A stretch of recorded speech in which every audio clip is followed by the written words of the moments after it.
well, what we do is we help educators teach critical thinking using real life legal cases in upper grades, fairy tales and nursery rhymes in lower grades, because there's a lot of shady characters in children's stories. The mind shift that I want to see, if we really want to see equity be real, we got to shift from all to each. When we talk about redesign, reinvent, reimagine, I'm the kid that we need to redesign, reinvent, reimagine for. I'm the kid that we struggle to reach. How many children are sitting in classrooms today, more brilliant than any of us, but never get the opportunity to succeed because we accept the unacceptable practice of leaving genius on the table? When I say equity, it's hard for me to talk about equity without thinking about my own story. I am the first generation of my family in this country.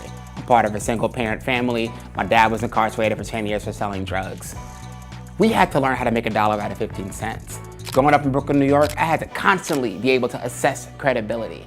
My whole life was an exercise of critical thinking, and that was before I even stepped into the school building. It's not just about academic achievement. It's not just about making sure that my kids are successful, but I want to give them these tools that are going to allow them to thrive in this new world that they're inheriting. If your kid is bringing home straight A's on a report card, it's our inclination to be happy about that. I would be suspicious about that.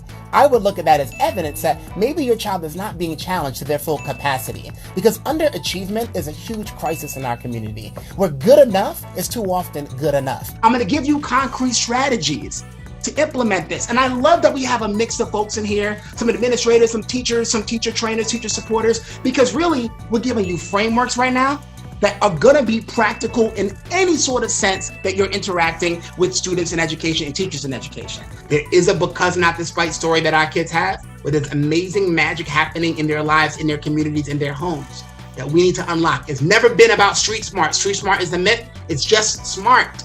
We need to create the academic spaces, the scaffolds, the culture to get our kids where they need to go. Because it's urgent.